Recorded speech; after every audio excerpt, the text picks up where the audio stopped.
Hi everyone, it's Az here from HeelvsBabyface. We're doing it reverse order this week. We've already had the ratings video out for Batwoman. Its preliminary ratings have fallen to a new all-time low of 0.341. Now that is an astronomical drop from last week, another 58,000 people. And when you've only got 400,000 to play with, vanished. You kind of have to ask yourself, what's going on? What's going on here? Now, the trailer for this week's episode looked like Batwoman was going to do its take on critical race theory, you know? And having now seen the episode, it's pathetic. It's sad. It's race baity. It's racist, and the people who write for the show and the showrunner, they are scum, absolute scum. This is the biggest victimhood narrative you're ever gonna see, and it's done in a pathetic and in a illogical way. So let's just go into it. And the only reason, folks, why anything bad happens to the black characters in this episode is because white people. That's the answer. We'll get into it. I'll try and throw some funnies here and there, folks, but at the end of the day, this show is just garbage, written by garbage human beings.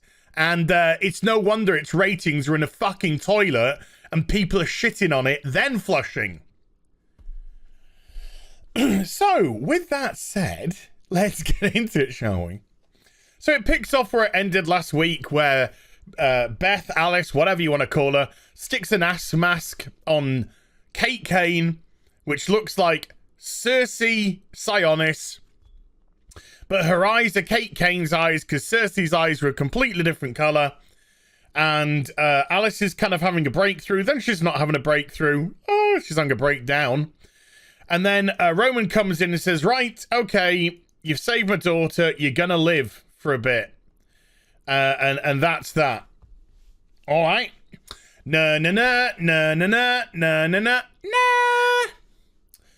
na. Cut to a guy. White guy, obviously. Buying snake bite. Buying the drug.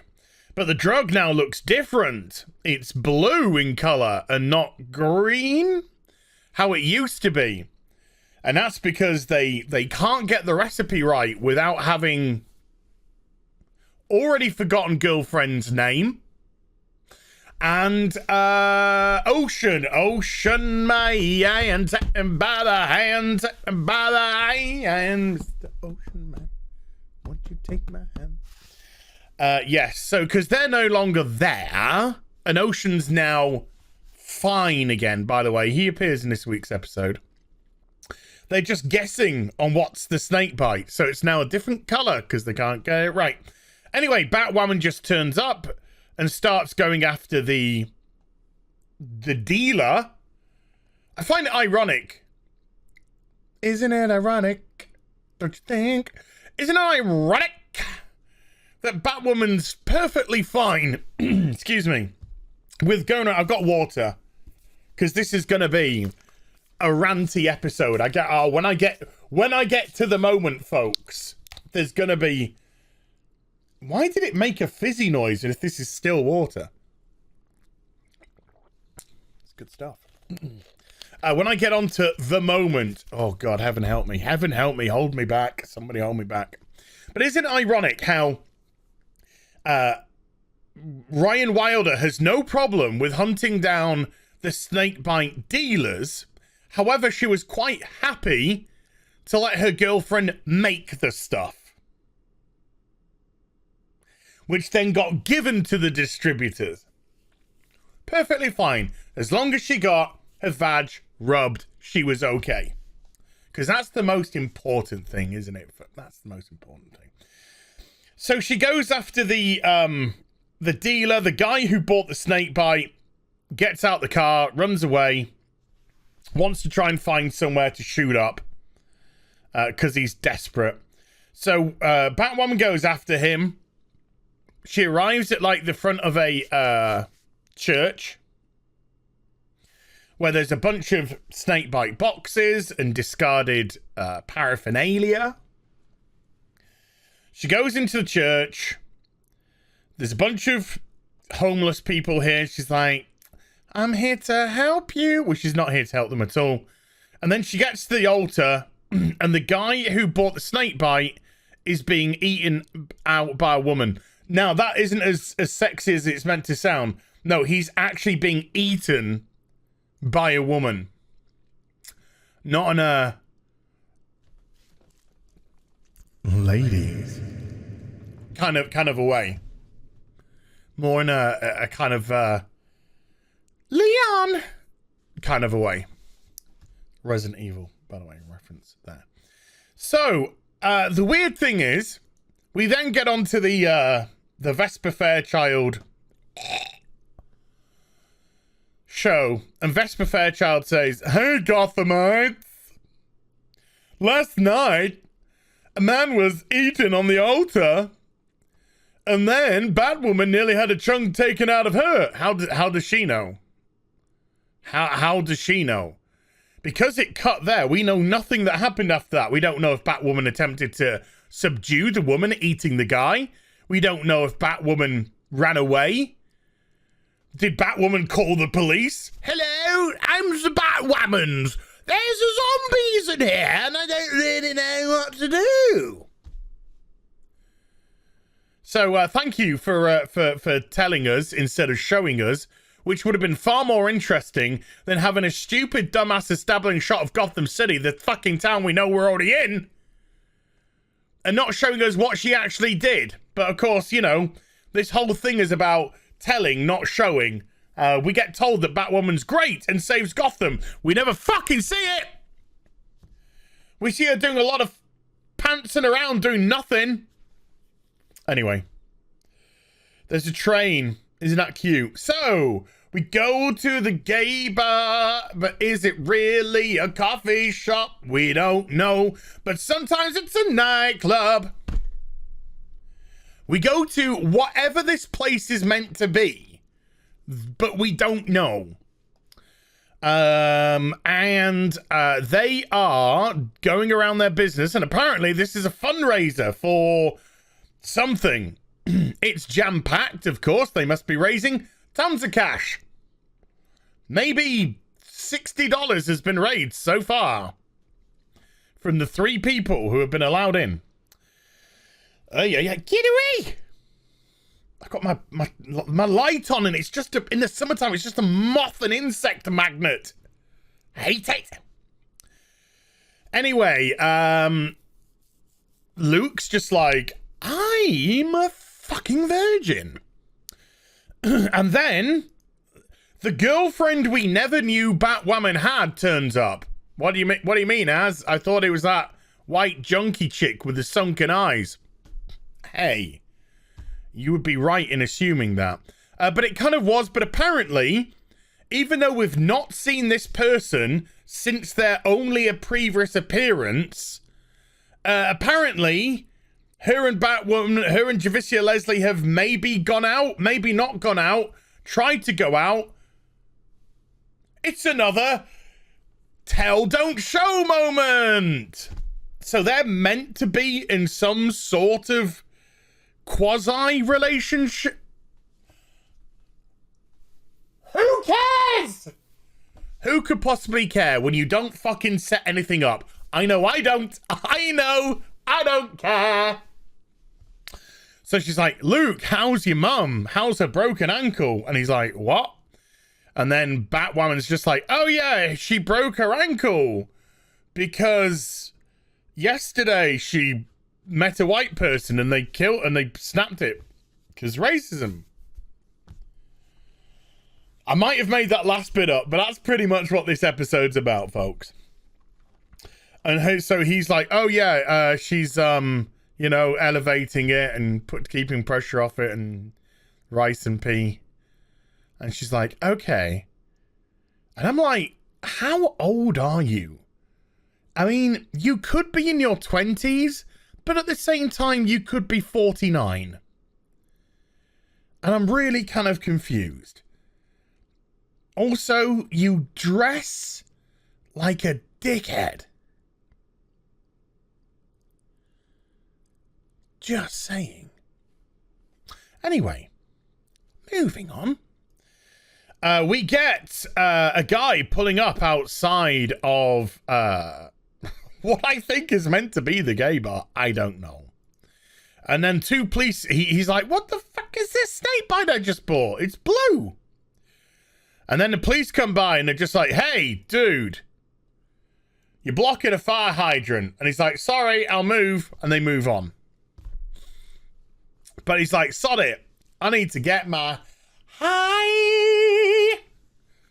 So I'm going to shoot up here in the car. So he shoots up and then starts convulsing and then tries to find something to eat in his car. And he starts stuffing his face. He's like, ah, my eyes.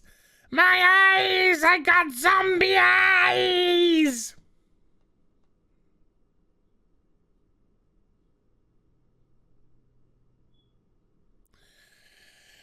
Oh, fuckerella. So, I imagine being in the writer's room, right? And they're laying out this disgusting racist episode. And they're like, and Caroline Dries is like, hey guys, and sorry, hey women, only women. Hey, only women. And maybe a gay man or two.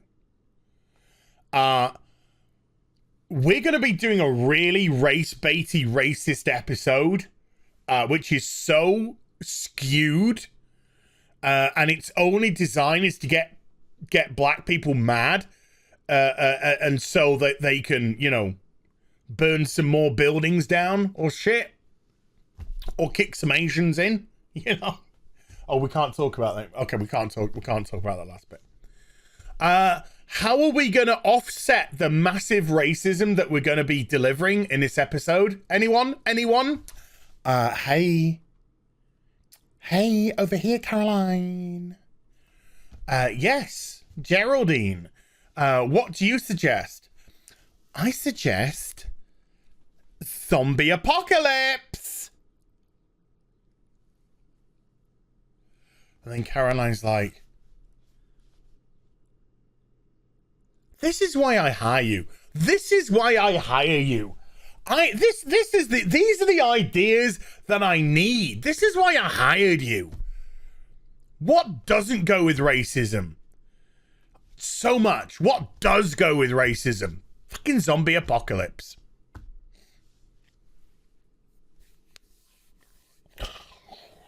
Oh God. I wish somebody would fucking eat me.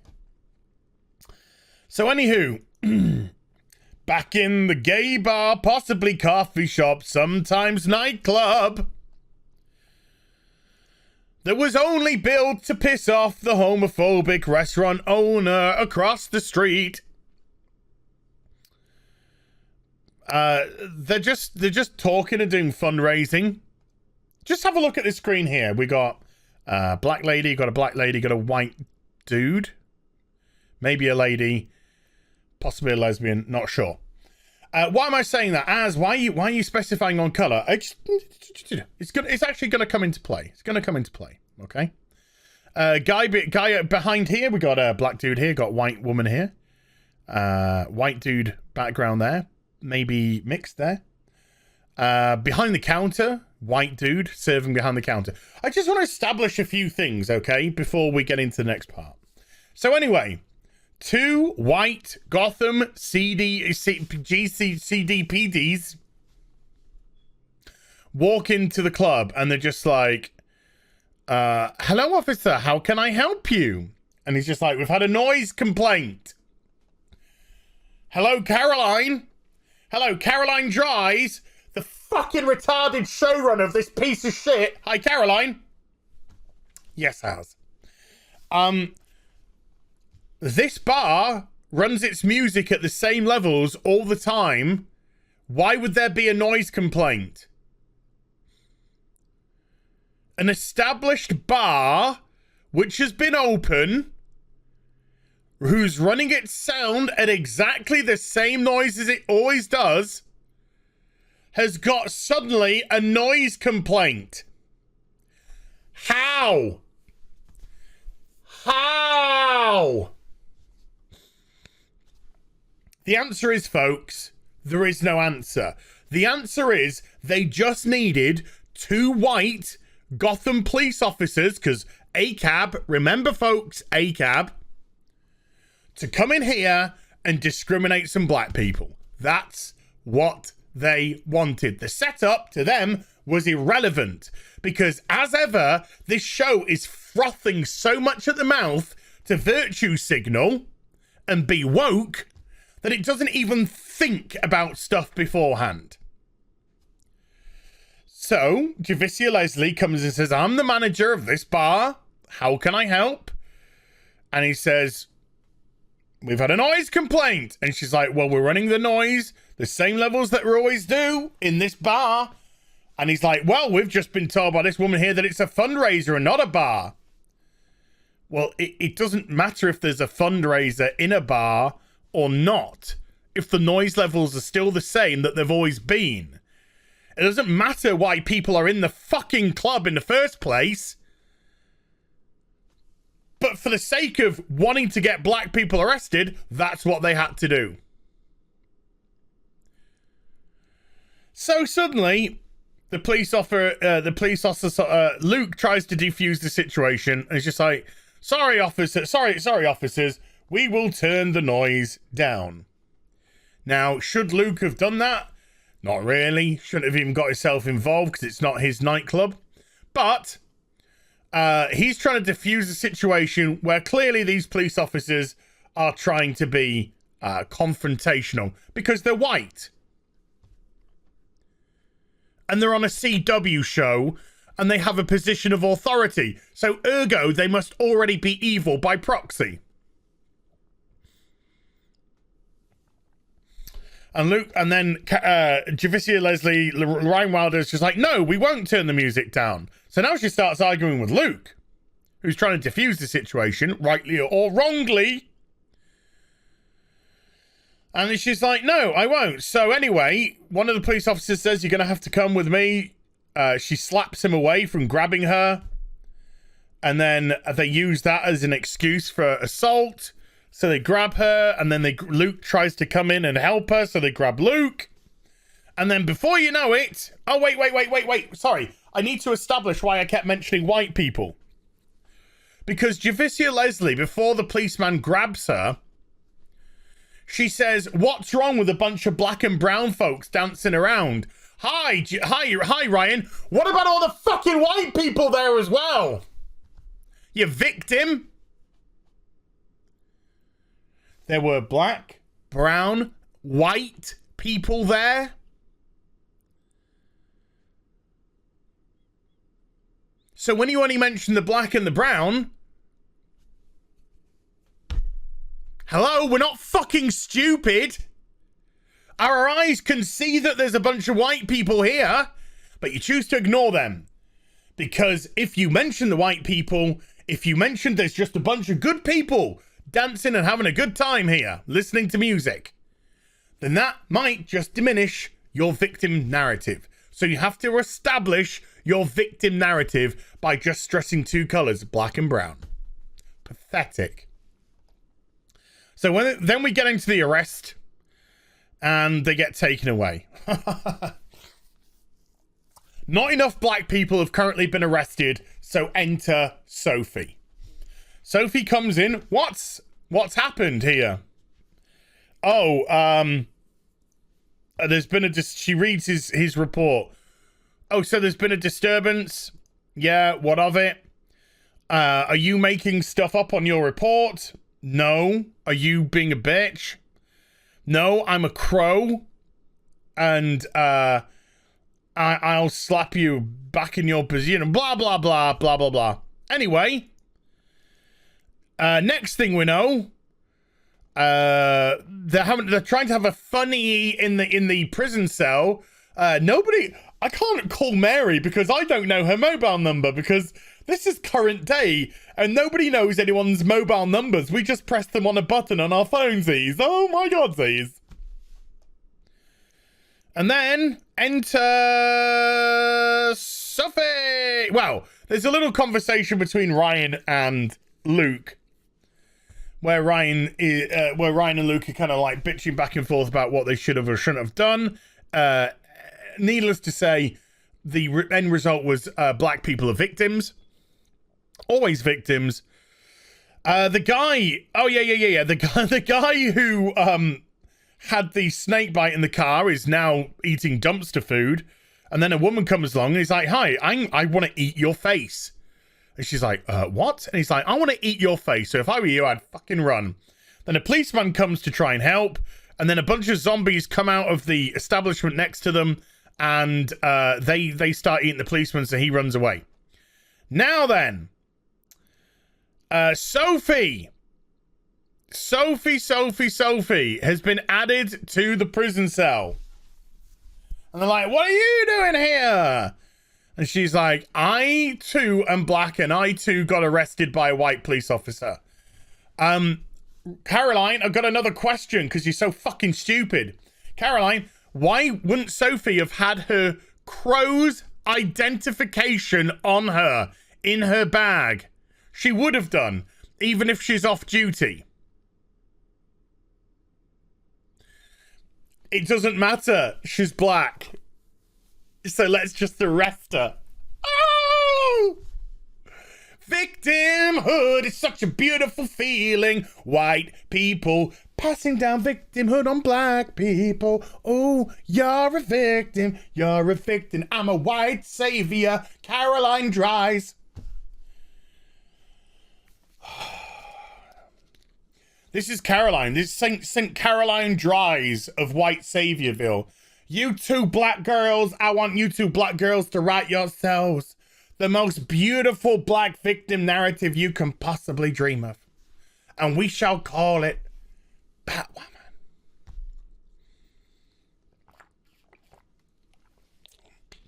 But Caroline's flicking her bean at what a white savior she is right now. So now all the black characters, all the main black characters in the show are in a prison cell together because they're black. No other reason. No other reason than that. Sophie butts heads with Ryan. She says, well, if you hadn't put your hands on the officer, he wouldn't have had an excuse to arrest you. And so Ryan's like, yeah, but that does it make it right? And she's like, well, it gives them an excuse. Luke obviously doesn't say too much because he's a cuckold virgin. I know, contradictions don't matter, folks. Sophie starts talking about, I'm a black woman who went through the system so that other black people can see black.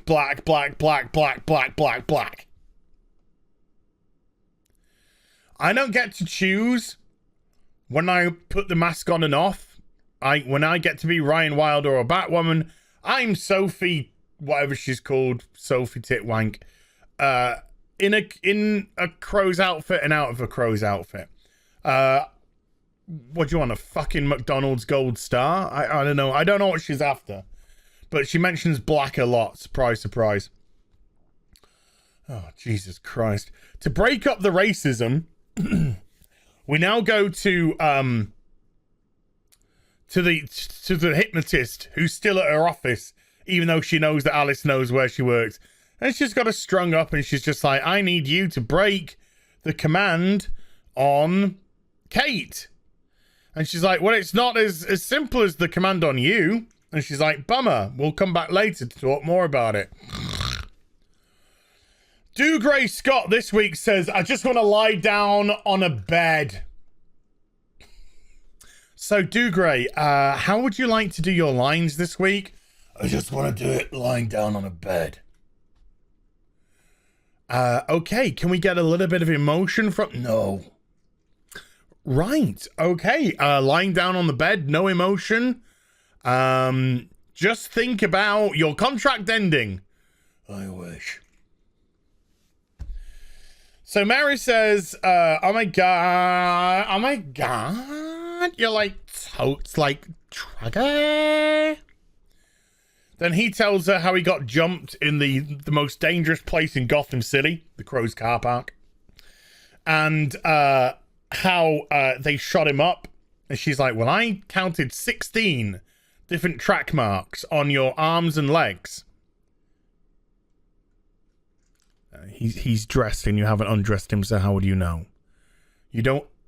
When you undress a patient, you put them in a gown for more, in case they need more doing to them. You don't dress them back up in their clothes and put their socks and shoes on. So this guy, so he's clearly never had his clothes taken off. So how she's been able to count the track marks is, oh yeah. It's because the writers are shit. It's because the writers are shit and they never think things through. They don't for one single solitary second think, how do we get from A to B? What are the other steps in between? They just go, and bypass any logic. And then he's like, I don't know, I love drugs or some shit. And then she's like, oh, you wanted to save your daughters? Maybe later on, I don't care. Oh yeah, so this guy, the guy who said to the woman, run away before I eat your face off, comes into the backstreet abortion clinic, chains himself to a bed, and they say, what you doing? He's just like, I'm the guy who's going to try and eat you, okay? Because I'm a zombie. Oh, God. Mary goes back to the railway cart where Ocean turns up and wants to finger her. She doesn't want to get fingered, and she says no to a blowjob for him either. So they say, right, let's go back to the therapist woman because I'm going to bring some of Kate's paraphernalia to break the spell. Mary says, do you think it's appropriate that I am currently dressed like a fucking hooker and working in a hospital? And the guy's like, no, I think you probably shouldn't be dressed like a fucking whore while working in a hospital. But there we are. There we are. That's just the way it is. So he's like, I want to eat faces. And Dougray Scott's like, I fucking love drugs.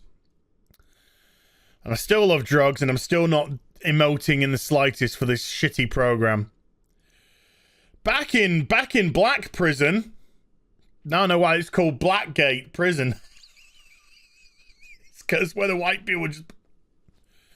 They're all talking about being a victim, being a victim, being a victim, victim. I'm a victim, Right, so this guy gets brought in.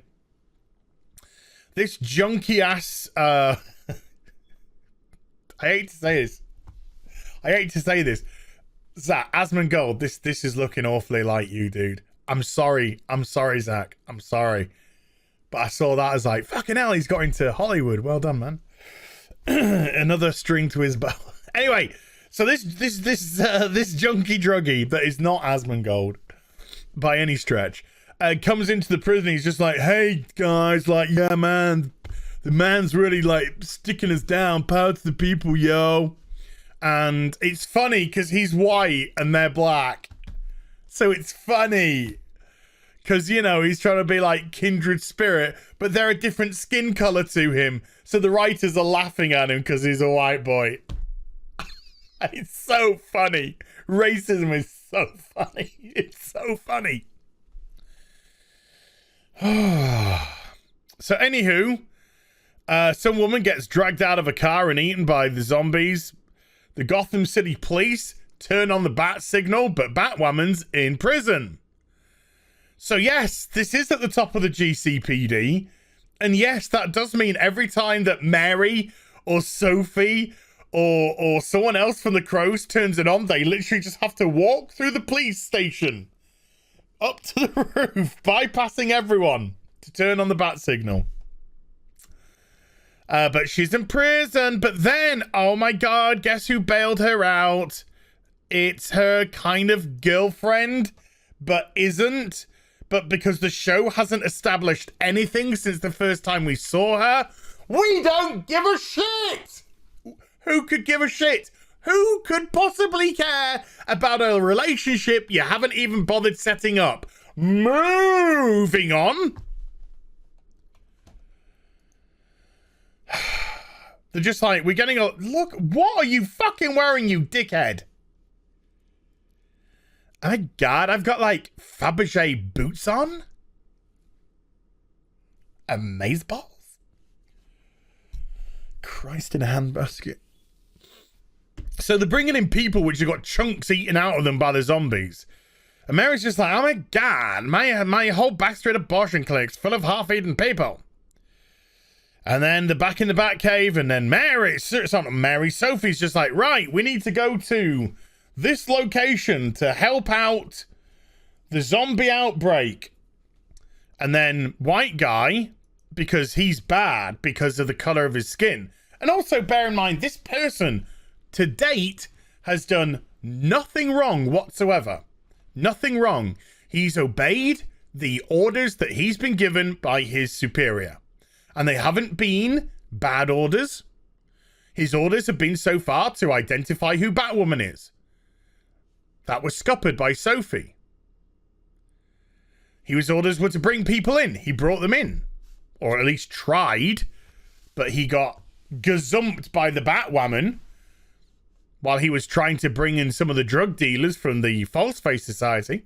So currently this guy, although he's been portrayed as bad, which has been based solely on the color of his skin, because this show's really racist, has currently done nothing wrong.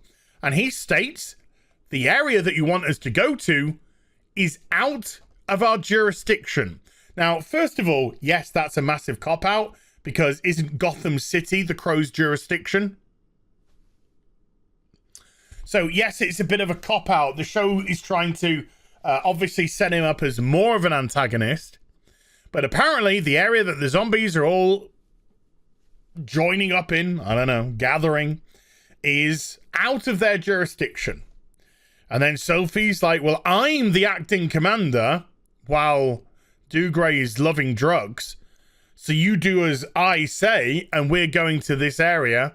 And he's just like, okay, yeah, yes, ma'am. And she's like, by the way, don't kill anybody, which I'm sure you will because I've told you not to. So, they go back to the, Ocean and Alice go back to the hypnotherapist woman. And she's like, right, everything's going to work. And all you need now is Kate's safe word. And Kate's safe word is an Ocean breaks her neck.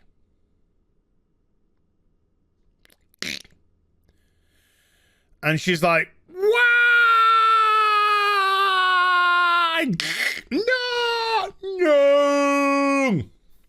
Cut to the next scene.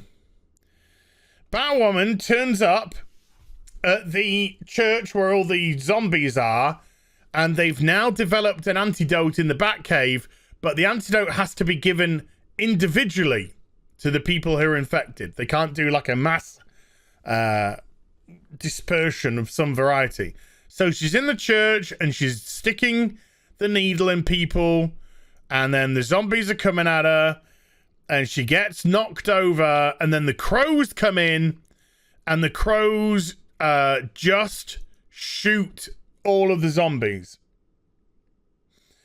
And then Sophie's like, I can hear gunshots. What's going on? White racist person.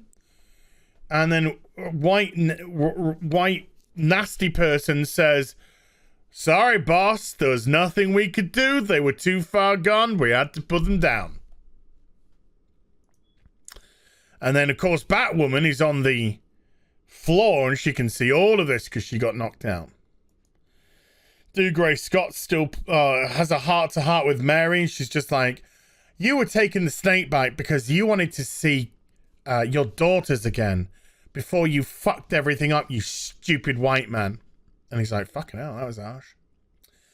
And she said, but what you can't see, because you're wrong, because you're always wrong, is that you're losing your final daughter. You're not his daughter.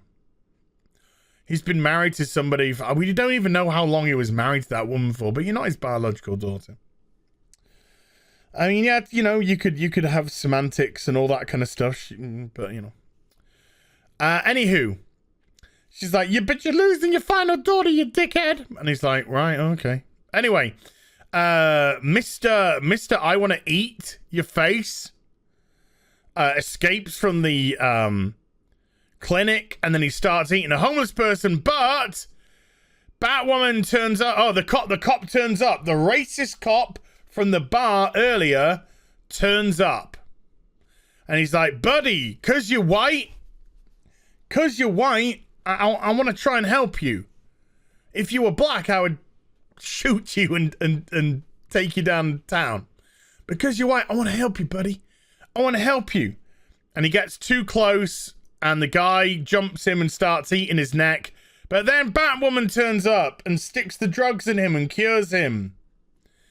And then the police officer's like, thank you. How could I? Thank you. And she's just like, well,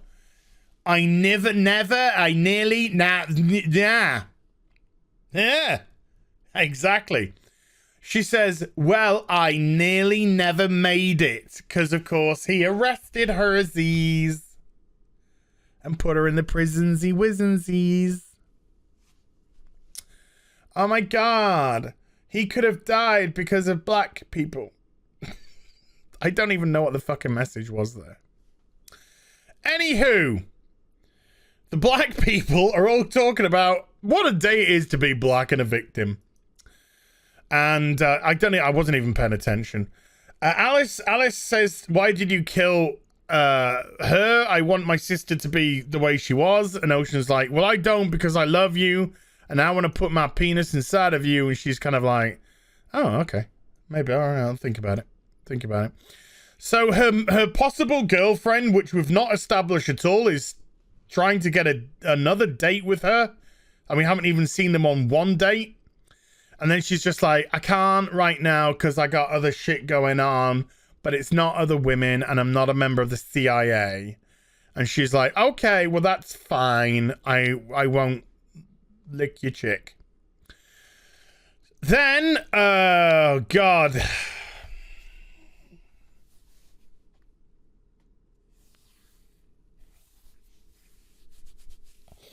Sorry, folks.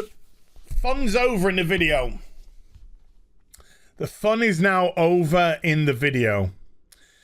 Luke is outside and he sees somebody jacking a car.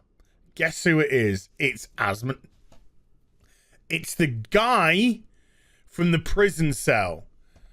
And he's called, I don't know, Everett or whatever. I can't even remember what he's called. And he's just like, dude, what are you doing? And the guy's like, who are you? He's like, power to the people, the prison cell. And he's like, oh, whatever, get lost.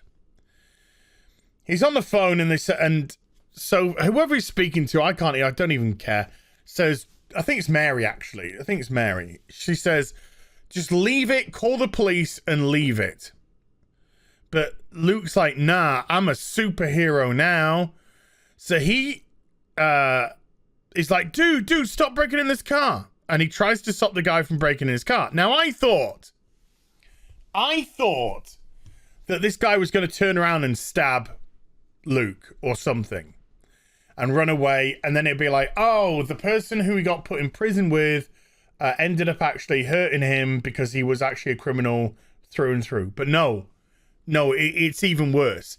Now then, I just want you to make sure that you are fully aware of this situation here, folks. The car door is open.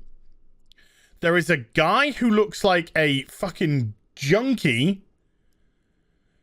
No disrespect to them either. Doesn't look like they could afford a McDonald's, let alone a car like this. Is trying to get into the car. Meanwhile, we have a guy here who's in a cashmere, looks like a cashmere bloody jacket, coat, suit, tie, very well dressed. Clearly has money. Looks like he would probably be more the owner of that car than this guy. But you see, one of them's white and one of them's black. And this episode, of course, is about critical race theory. So, racist McWhitey pulls around the corner, First of all, what is he doing there? How did this van just screech out of nowhere and get there? Now, I would say to myself, because unlike the writers of this show, I actually like to think about things. Well, I would be like, okay, well, if he turns up like that, clearly somebody has called in to say there is a guy trying to hijack a car outside my building. Thank you, ma'am. What does he look like? Well, he's about 5'7". He's wearing a white beanie, a green jacket, and jeans. Thank you. That's probably how that would have gone down, but this just looks like he's driving around doing nothing. Now, also, of course, the guy is between the car and Luke, which means this guy here is the person who's in control of the car, let's say. And he's like, well, this is my car. Look at this guy here. Look at this guy here. And there's been a call that somebody, maybe a call that somebody's breaking into a car. And this guy is saying this guy is breaking into this car. This whole scene doesn't make sense for the people who are about to react to it. Because Luke says, because Luke took a photo of him stealing the car. Luke says, I've got picture evidence. And he gets his phone out. And as soon as he gets his phone out, racist McRacy-faced screams, gun. Gun. And then shoots Luke 3 times. Fuck you, Caroline Dries, you racist bitch. Fuck your writers. Fuck your race baiting. Fuck your racism. Fuck your division. Fuck your desire to be more of a problem. And fuck your fucking shitty ass show.